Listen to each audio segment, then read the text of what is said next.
ente eneng kaundaan. Oh, ayam tentrem Nirboyo Sansaya. Ngerti dhewe adem perintahe. Ayam pancen Ratu Raja Pinandita, ya sang guru sejati kok. Dadi guru ya apik, dadi ratu ya becik, dadi pendeta ya hebat. Mulane kuwi. Saiki wis peputra. Nek ya emane, Bro. Piye to? Emane iki Ndara Destarata. Oh sing ijik nunge iya nek kok nandhang Caca Netra. Lho, mongko anake pendeta linuwe sing dadi ratu lho. Peputra kok ya kok ngono. Ayo kabeh ki ora mesti.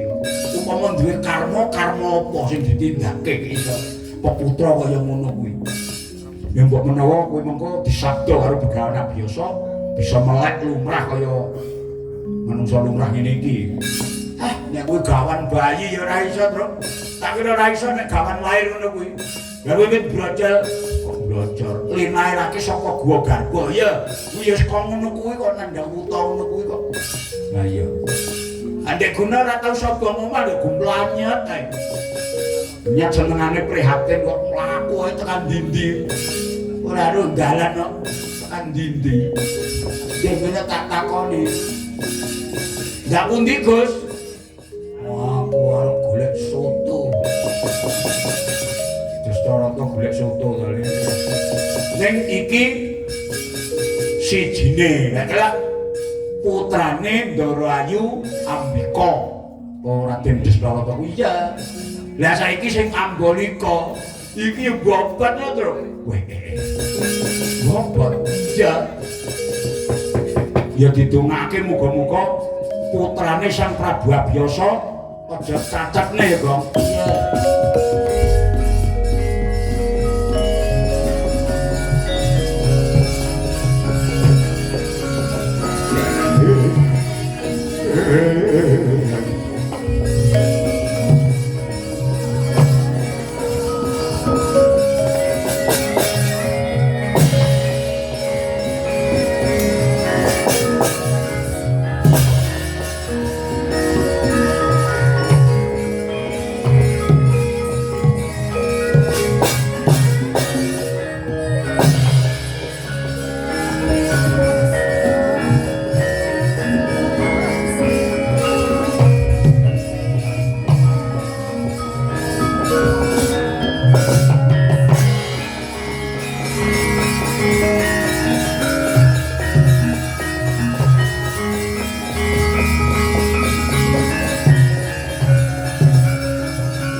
mangkon kapuran rimang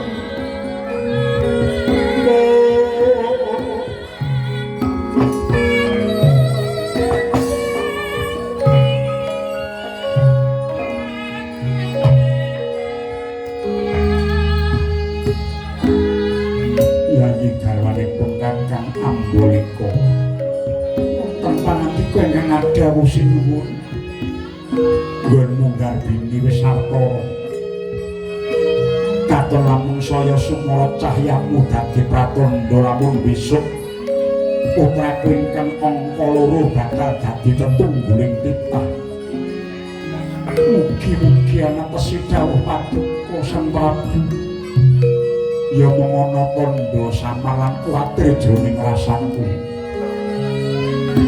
ngelingi lelakon ingkang wis kawuhi putraku kang barep Destarata Yekuat majaku saya Yayi Ambika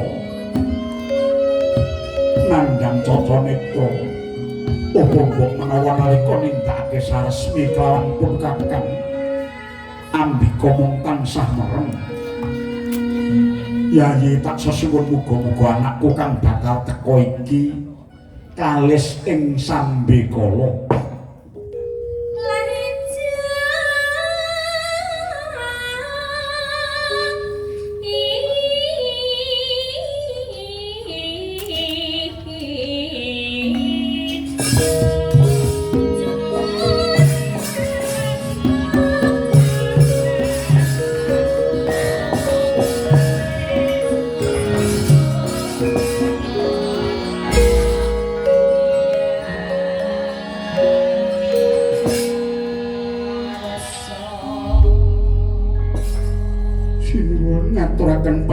raos kula teka ugi mekaten namung anggen kula nyidham kawuran kepengin nedha woh pelemprana jiwa estunipun kedah kelampahan Sang Prabu supados mantep raos sing manah awit pangidam menika saking moganing jabang bayi wonten ing guwa garpu pun Kakang wis ngupadi sisik melik ing ngendi dununging woh mau nang teka titik mangsa iki durung ana tandha-tandha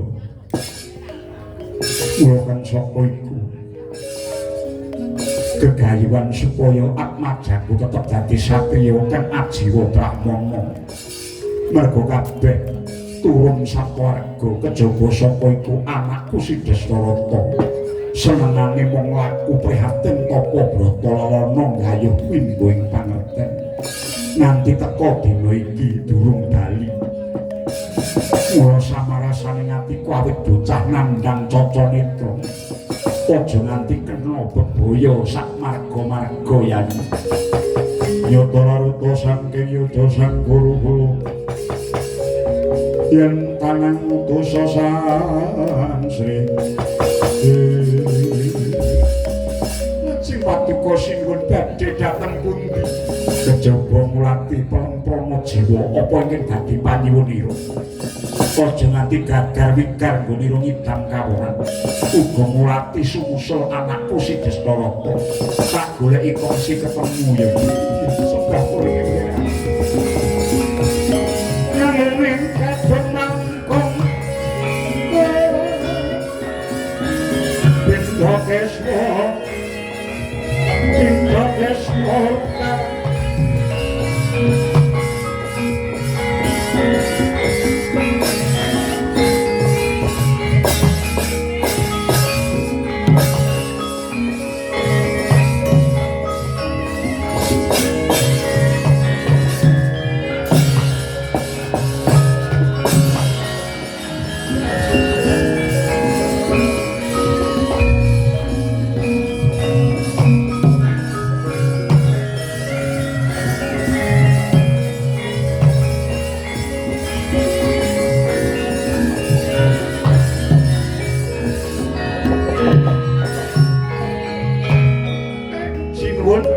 Paduka badhe jengkar Kyai Semar yo anakmu aja nganti keri.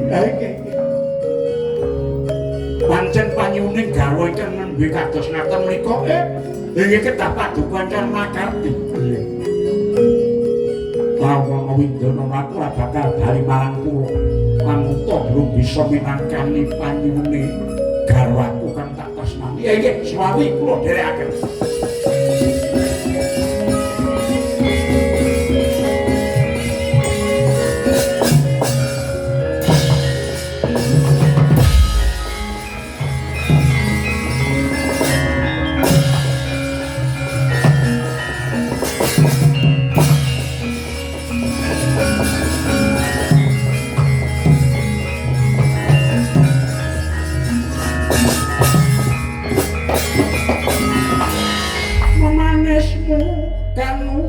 Jiwa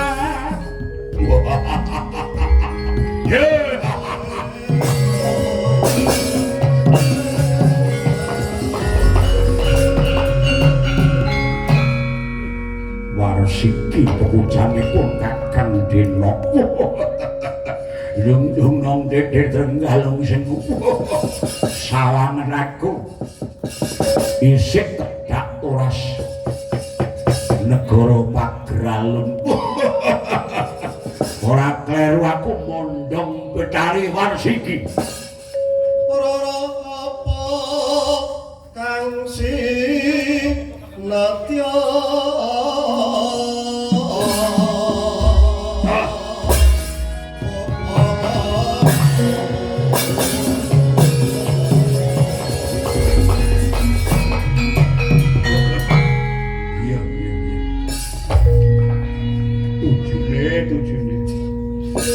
aku kuwi dadi ratu ing Pagralun. Kakang Prabu, kowe aja nyedak dhisik kene wong gandrung kok ndadi sitok. Kakang Prabu, sampun sanget-sanget angin patuko badhe lumawan para dewa kakang kula nyamaraken dhateng yuswa paduka awit dewa menika kena lara ora kena pati. Monggo paduka nggih namung titah-wantah ingkang gesandhengan ina salalali apusan pati. Oh, mban. Mban. Kok kados wong gumun. Mban raine cakil. Nggih kersanipun linggoipun nggih wonten. tertamtu tak turut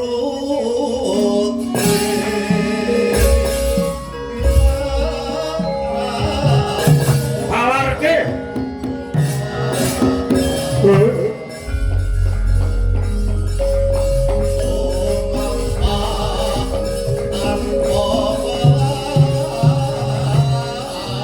ya ora apike kaya ngono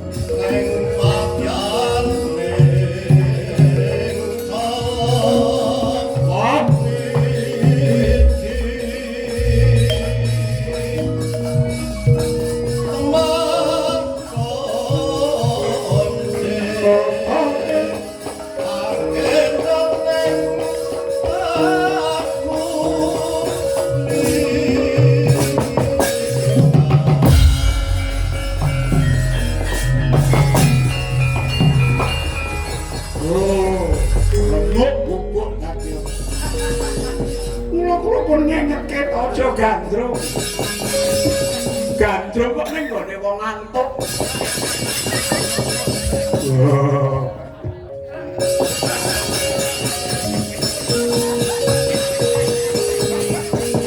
Mene mekaten mboten melek.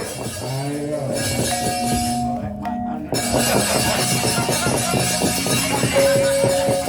Gempur kayangan.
berane tetep dewa ora gelem ngalah Bambang aja mati tanpalan ora ning critane dewa mati Bathara Mahadewa untal malang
Petrek-petrek mandhap saking Gegana Resi Nrada.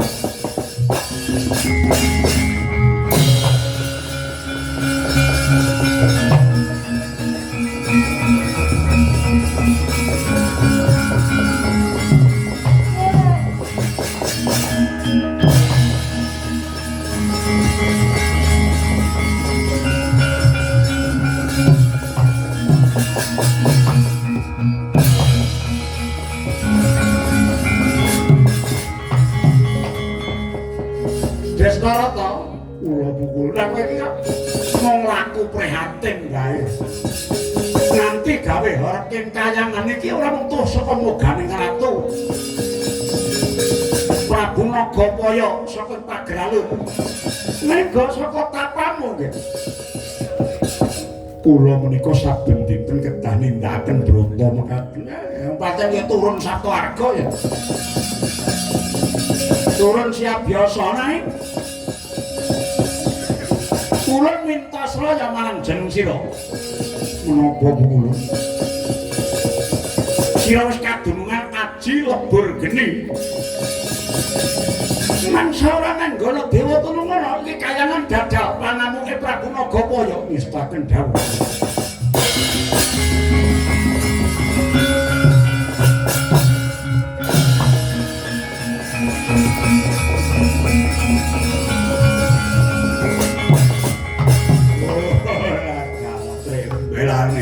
Golek sambatan bayi wingi sore repicek mripate untal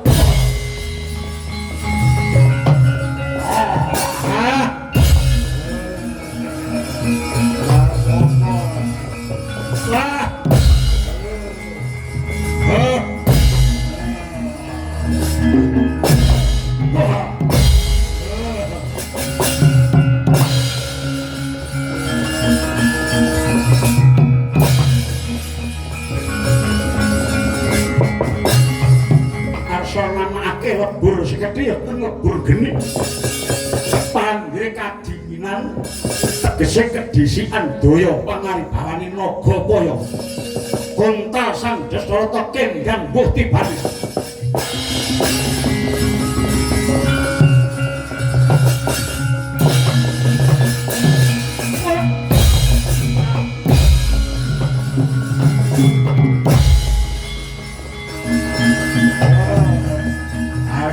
pirang dino leo nyambato sapa meneh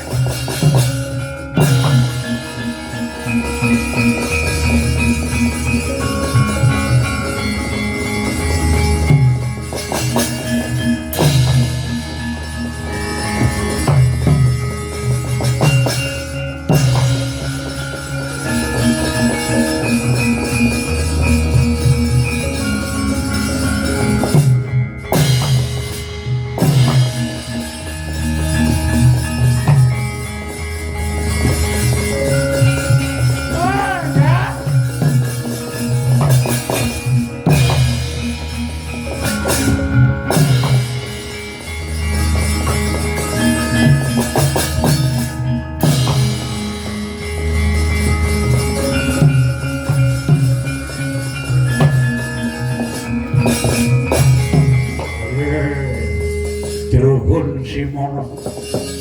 Kae mong bayi wingi sore tur ora weruh dalan. Iki malah ana wong gerang. Ratu Ngastina Prabu Abiyasa. Prabu Nakapaya. Aja jarak karo dewa. Iki jagoning dewa. Dewa wae wong bingung. Apa ratu, aku ya ratu le.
Sapa-sapa kalah iki.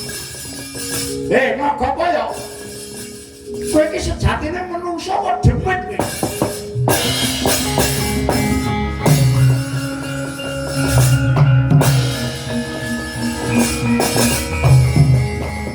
Kancanan mandhap saking gegana Sang Resi Kaneka Putra. Jujuk ring kedaton Ngastina. Amarangi pedheng gembuleng. Pandina teja mantel nyodolan saking kedaton Ngastina. Lairing punang jabang bayi turasing Sang Prabu Abiyasa kaliyan garwa Dewi Ambalika. Wujud kakung cahyane sumorot bendha wulan purnama. Lan ingkang roh labet ketaman Begawang. Den pundhut dening Bathara Kaneka Putra.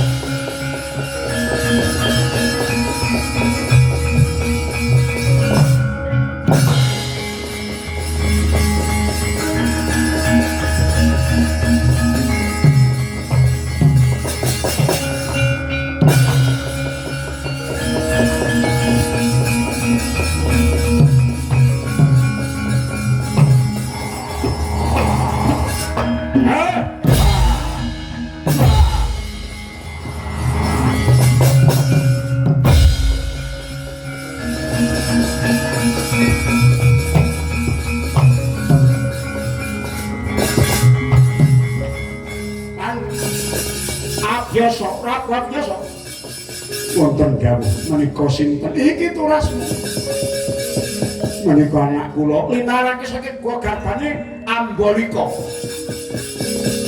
iki jeneng anak napa paduka beta mriki wis ta jeneng anak kula paringi tetenger pandu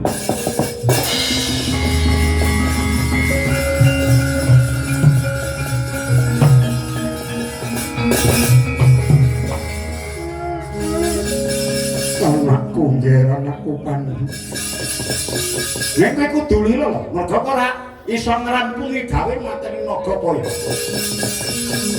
syarate manut pangrasaku kudu anakmu iki uncana nang arepe Nagapaya. Kula boten mentala.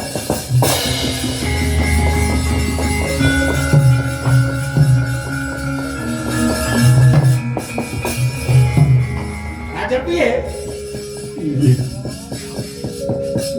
Menika naminipun anak. Dasaripun anak kula teka pucet kados mekaten. Ingkang setunggal Caca Netra, ingkang setunggal pucet wedananipun. Tur gulunipun radi mengo sawetawis. Aja gelarasan. Bocah iki tetunggul turas satwarga.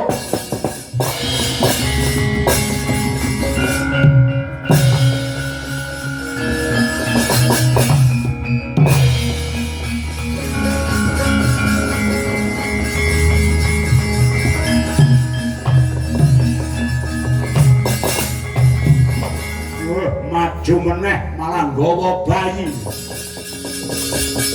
Kowe ora rumangsa kalah apa njaluk tak kletak sak bayine.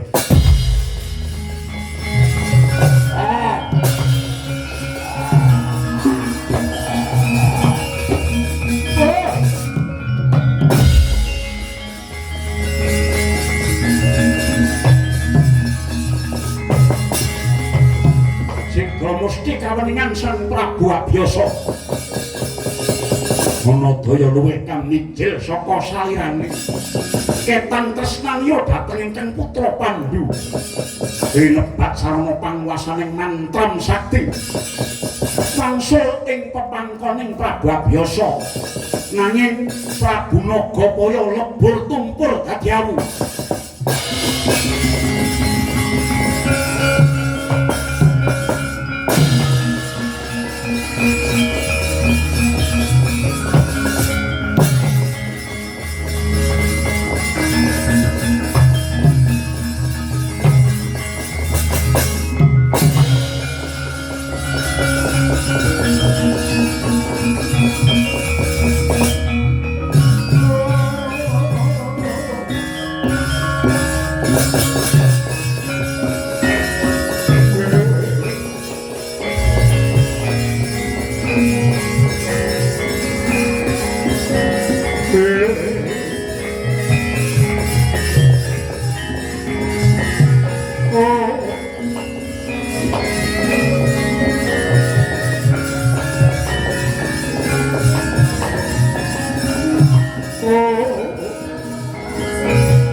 Sangka punya mangan goreng uri.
Pandhita karyawan sing pindho kembang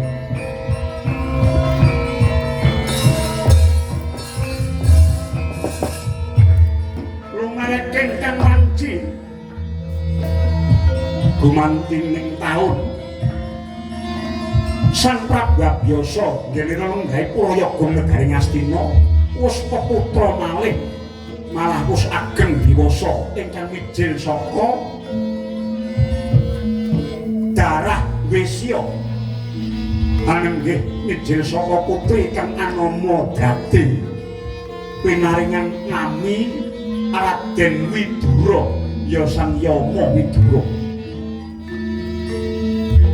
najan tiga nanging jangkep nenggih Sang Dastarata risan Pandhu miwah Widura tetegane wis palagan jiwaning kasatriyan sejati dasaran gong den gegala ngulik dening Kang Rama Sang Prabu Adyasa ingkang bangkit saya sepuh nuju kiri sejuga lenggah mungguing sinen saladi ingkang mungguing ayun ingkang raka pandhita ngetal kandha Sang Mahatma Bisma ya Sang Ganggaputra langon manglati anguk-anguk lalampahan dasare wis patur lomo denira tansah migatosaken dhumateng kasatriyanira ingkang putra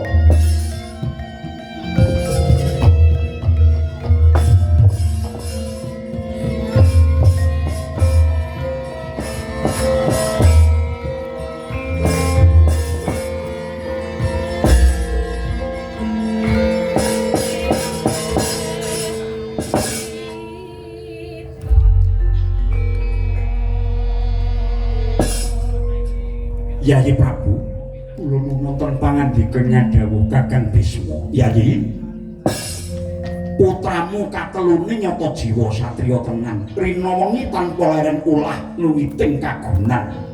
Apa dene bapakan kasekten temah wis ketok yen to bakale dadi wong pengpengan.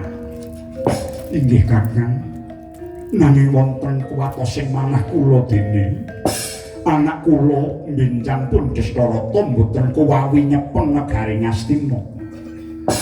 Kejawi kawontenaning anak kula ingkang nandhang Cacanetra ugi kados kirang prayogi. Awit kirang jangkep sanguning lair miwah batosipun. Wong ilahing awit namastu-namasidang. Yayi.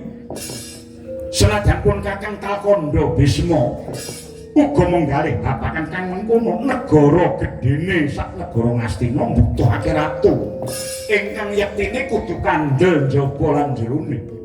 Inggih. Kejaba pinter wibawa wicaksana tanpa cacat najan dasare turun tumurun. Saka wong kuna biyen tedhaking ratu. Anak mbarep kudu dadi ratu. Kuwi wong biyen. Ning rene nyatane kahanan saiki kaya mengkene najan dasare anakmu mbarep wenang dadi ratu ning kabeh mau kudu nonton kudu ndelok kahanane. Mila Kakang sampun wetawis tigang candra menika anak kula Dastarata Pandhu menapa dene Widura kula purih laku brata lan ngudi kaprawiran wonten ing sawarga supados wimbuh wuwing kawruh sinau manekung manunggil kaliyan jagat raya iku laku ingkang becik lan prayoga. Muga-muga anakmu enggal antuk unggah ing kabisan kaprawiran satemah kena diarep-arep dadi pangareping para kawula Ngastina. Saora-orane bisa niru lekase Yayi Prabu Abyasa dadi ratu ingkang ajiwa brahmana adem perintahe titis pangawase wibawa hadeke njalari tentrem negarane soteng pandan solo hamadang hidro pasaryan nani wadana katon ramu kan kalingan anam sang jamanan konsung kemkuling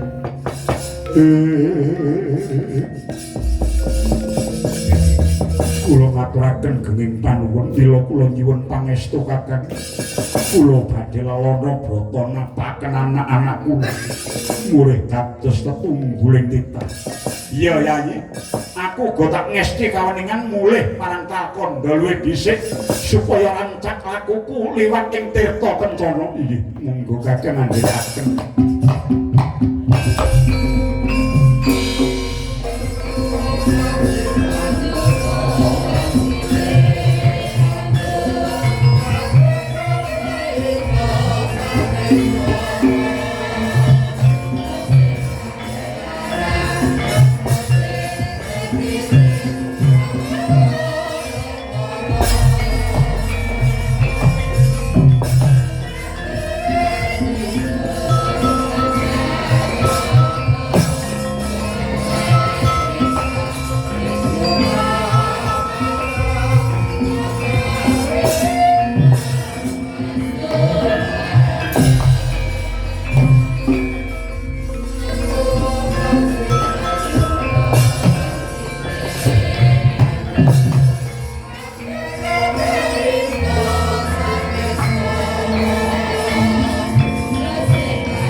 Badhe tindak pundi melih. Aku lono broto Kakang. Anak-anak wis mapan ning sakeluarga. Ngudi kaprawiran. Ya ini kok gur lunga ya. Iya ya. Ya muga-muga sasi ngarep kok ya lunga nek. Engko nek sesasi nganti ra lunga nggah kangenku karo menungso. Kok menungso to karo umat. Aja nyepeleke karo wong kuwi. Umat garek iki lho, umat sapa. Lontos kuwi dok meneng dhisik iki. Engkang putra ketiga Raden Dasarata Pandhu lan Widura. Iya Kakang. Pangestana anak-anakku supaya tuwajuh nggone ngudi kawruh. Sepiti nggone ngupaya undak ing pangerti ya Kakang. Nggih, nggih. Gawean kula niku hamba umur kula pun 86 gawean kula sakniki mung kali ndonga-ndongake. Kula niki sakniki ten griya pun mboten kali sinten-sinten. Saploke ditinggal kali kanastrem. Kula niki sakniki kaya dene wong merdeka. Nek merdeka ku ya aja malah anu ya kaya biyen nek anggere anu ki klintong-klintong. Klintong-klintong nang nggonku karo nggon nduk tangan. Soy. Siapa dari bapak kuwi yo?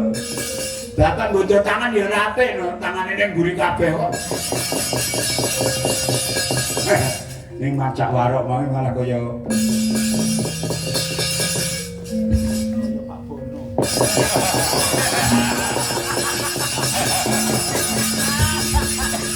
Jadi sampai kuwi senengane ngrasani sing rene. Lha iya lalu pas aku koyo gedhi piye kuwi. Gareng rasa dijahit lho. Rasa no. Apa? Kok cocok dijak wong saiki sosok ya lucu sosok ya ora. Lho lah gareng endi sik. Nek gareng tanggamu ya ora mesti sosok ya lucu sosok ya ora. Wong nyambut gawe iki apa wae kok ora men gareng bakong metro barang ini nyemar barang iki kala-kala ya sok ora bejaji. Sok-sok iki golek kata-kata ya angel. Sok-sok ya cek-cek. Ngono ki ya padha wae. Lha to, mbok jenenge iki mbok nganggo asmara to. Nek pas angel ya angel. Ora mesti ora kok patrane anggere mburi kaya asmara iki terus lancar.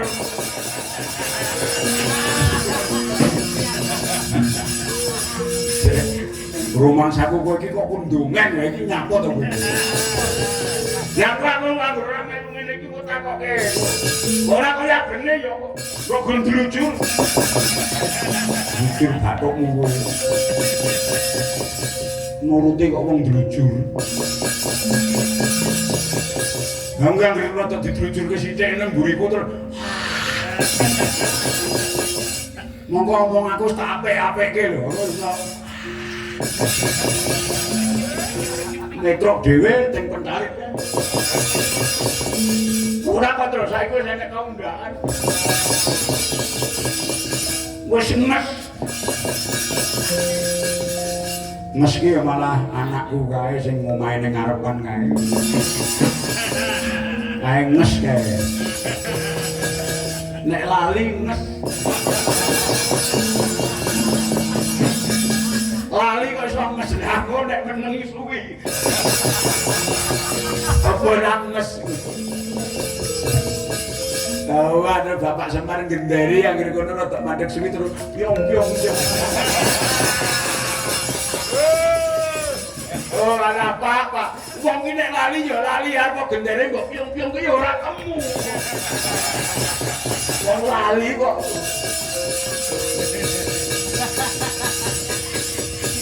Lajeng dos pundi? Anakmu kon mingkem lambene. Apa dikira biasa ki gelem guyu ngono kok. Ngono dapure iki ki ratu gedhe. Aja mbok branyoli murahan. Allah ya lunga terus.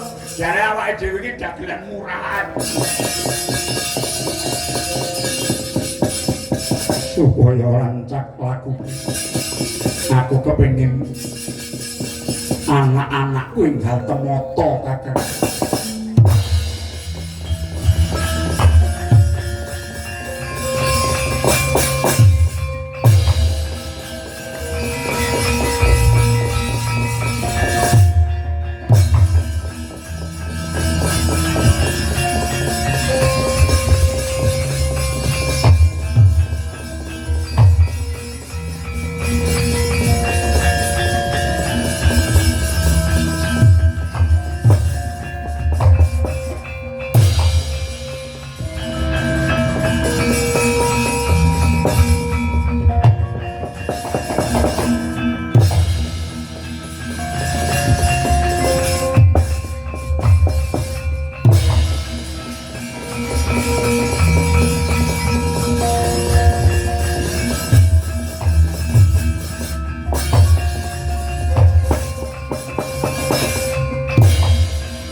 Ana macan mudhun saka gunung netranira lir surya kembaring ratri wow kulada Destarata ana simo weruh-weruh bisa tata jamu kowe macan saka ngendi aku macan mudhun saka gunung iki gunung Saptwarga papaning leluhur kumiwit Sang Manumanasa ya Sang Manumayasa ora peduli kowe wani Parak Brata manekung nganti saeneng-enenge panas kaya mengke maju aja untal marang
Nah, ya ngono ki.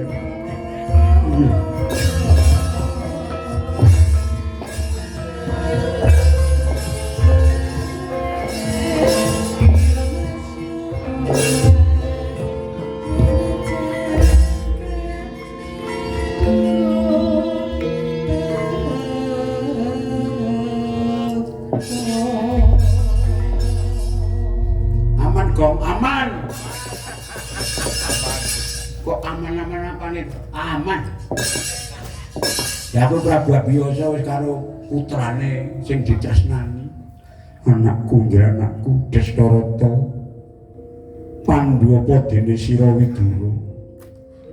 Inggih bekti kula katur Rama Prabu. Inggih bekti kula katur. Inggih bekti kula katur Rama Prabu. Iya ya. Telu-telune sira jiwa satriya sejati. Sumurupa iku kabeh dadi pengabaran ingsun anggone ingsun neter marang kawegeganira ing ngreh samubarang. Nggih. Kejaba sira satriya sejati. Kowe titing pamawas waskita ing cipta tatak kanggo ngadepi apa wae iku kabeh nggonmu tansah ulah semedi. Ora liya ulah semedi mapan ana ing satwarga iki. Kejaba semedi uga kanuragan tundhone ragamu sentosa, jiwamu menep rasamu semeleh. Ya kuwi sing jeneng titah ingkang bakal bisa dadi pengayoming wong sak negara. Aduh, ngaturaken panuwun Rama.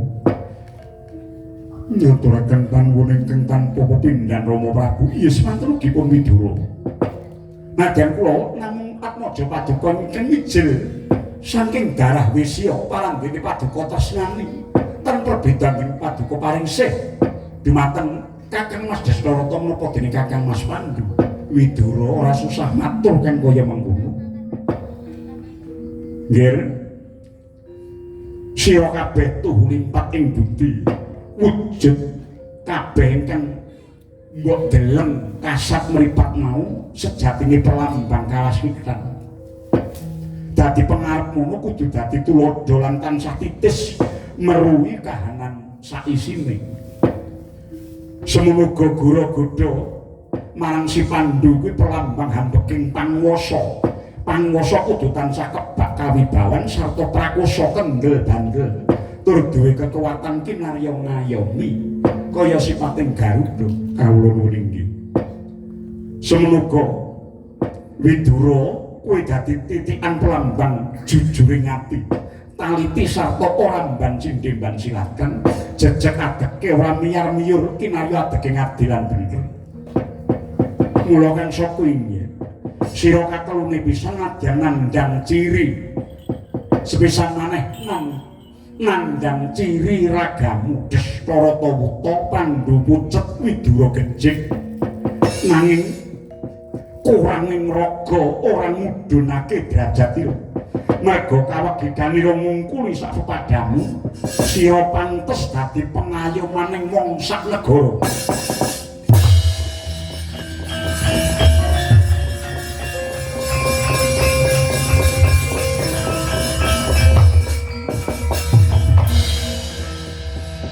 Drehne nyatane wis kemput lan tutuk anggonira. Minta sesulan marang dewa lan uga marang pun bapa. Maragake sawega miranti lair batinmu aning praja Ngastina kuwi.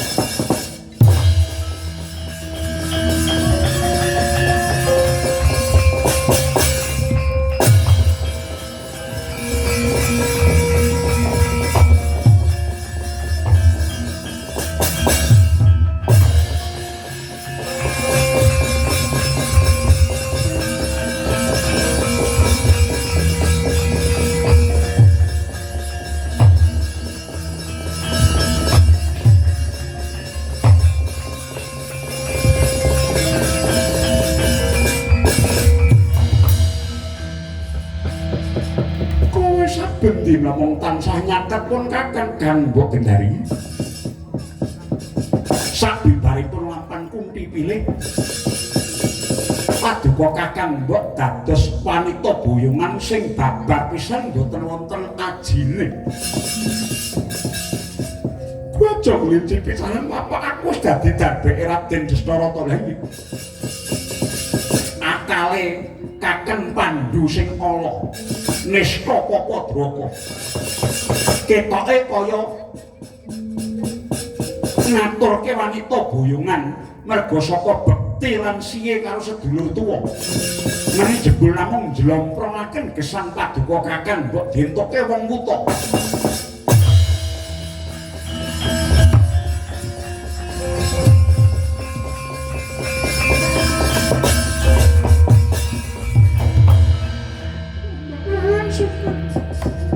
Aja kaya ngono ya, Di. Nadyan rasaku pepes-pupus.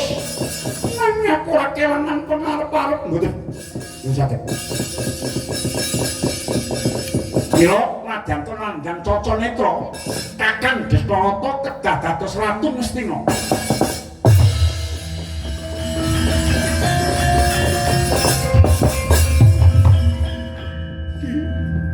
Aku mung sumarah marang Purbaning sinipun Prabu Ngastina Prabu Abiyasa. Iki kepiye wae aku mung putra mantu ya, Dik. Nanging kula tetep badhe budidaya. Budidaya nganggo cara apa? Nggih nganggo cara kula piyambak.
Ratu ben Pandhu sing nyekel negara Ngastina. Hame cetha adat budaya kraton wis nyebutake lamun to putra pembayun kuwi menang Mengku Praja. Ya apa nandhang Caca Netra hina anak sing tuwa dhewe. Anggepe apa? Ya, tujune aku wis ngawekani nganggo caraku. Bebasan Praja Ngastina wis ketlusupan luyung cara-carane jati ning wong-wong do ora weruh.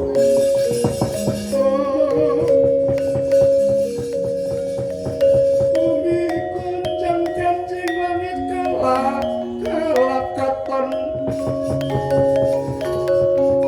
Lakin canggih alis bersang mawe kata andrum.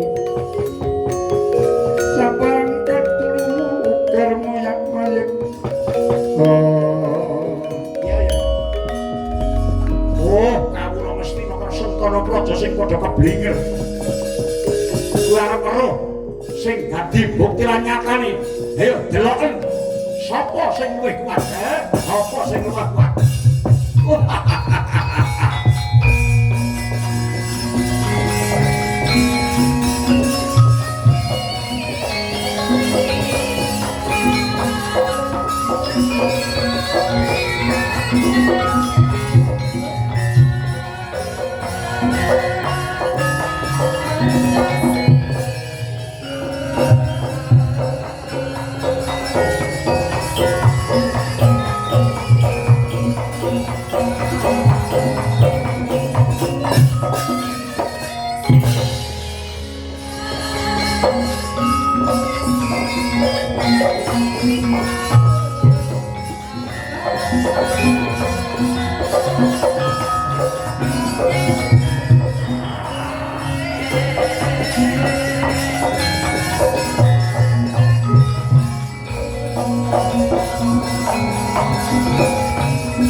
para wadya saha pagralun. Kula kowe apa ya trima. Iki nglebur centang Malaspati setane Kanjeng Rama Prabu Nagapaya.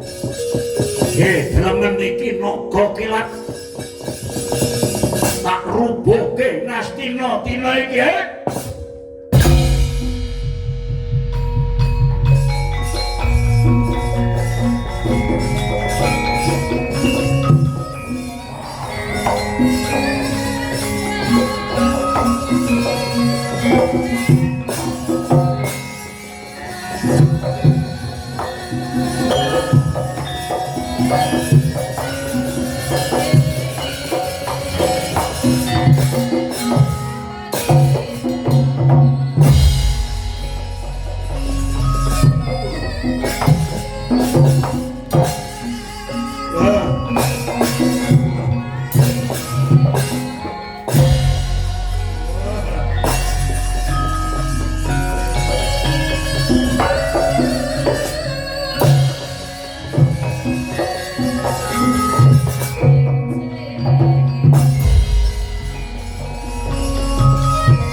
Wah, Ndara Destarata ya.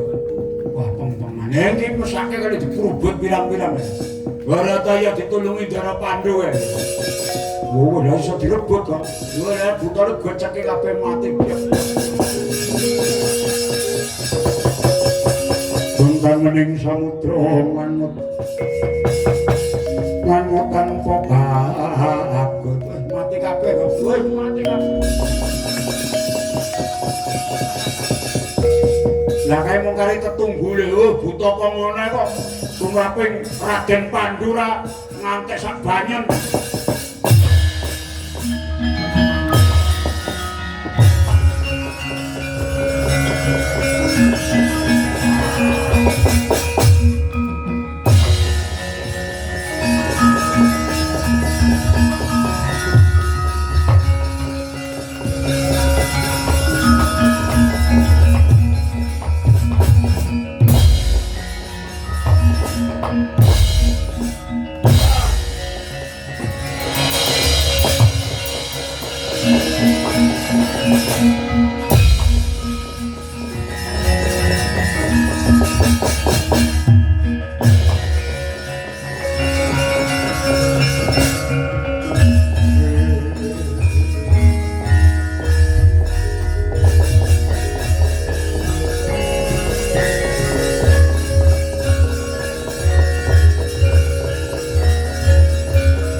Abiyasa wonten dawuh Kakang.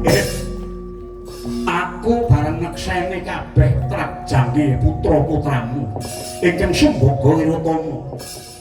Panesta lair batin terus utama ing lair ngudi kadhi batin tansah angesti purbaning Kang Maha Kawasa. Cetha darah Saptarga sejati. Anakmu katurune pempenan ing samubarang. Yayi ngaturaken panuwun Kakang. Namung mboten sanes kejawi namung anggen kula meling dhumateng anak-anak kula. Kejawi dados jiwa satriya ingkang sejatoskedah saged dados patuladan ing ngreng bab tata krami budaya menapa dene tindak tandukipun anggenipun reksa dhateng jagating kasatriyanipun.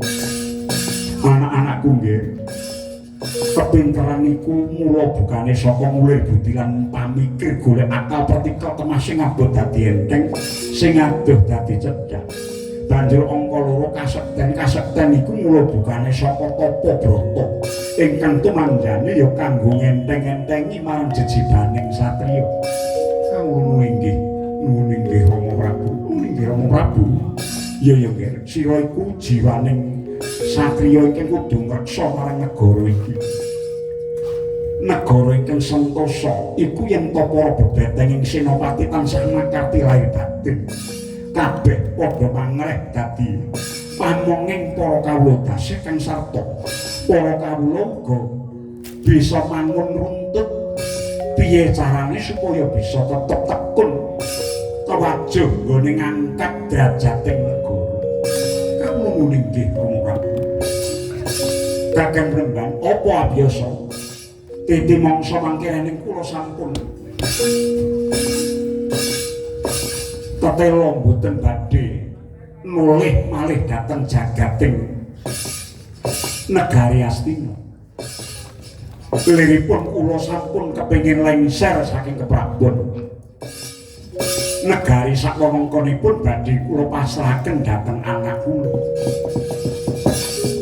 Nanging aku krungu kabar sumebar pawarta Kang Musrata sing gawe usrek ana negara Mestina kuwi. Mergana wong sing ora mathuk jebul banti naliti kuwi sumbere saka Harya Suman. Merga gone tansah gawe petenah krenah sewu cara katindakake supaya bisa nyekel panguwasa Praja Mestina. Aduh Kakang Remban, menawi perkawis menika pinanggih gampil. Awit sedaya menika wonten pamurba panguwasing Prabu Abiyasa. Destarata wonten dawuh Rama. Upama sira tak pasrahi Praja Mestina piye? Aduh Rama nyuwun pangapunten.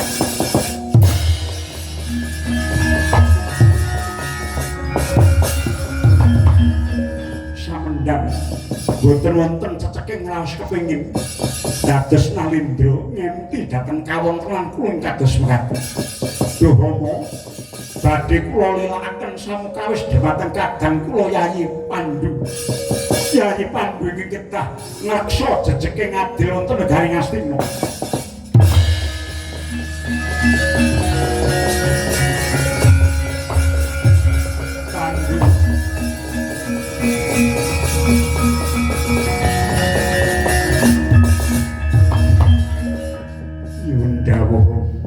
Sira wis mireng pribadi saka kakangmu Destarata.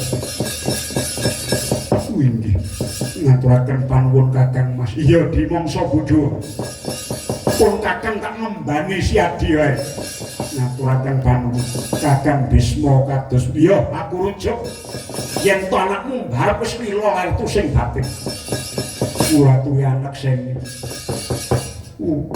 penembantal kondo dinten menika kula badhe lengser keprabon.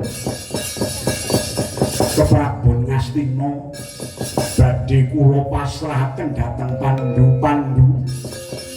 Lungguh dampar keprabon kowe tak paringi sandhangan Kanalindran. Ngaturaken panuwun dewa mudane nana marang ucapku iki nggih.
apa ngawedok.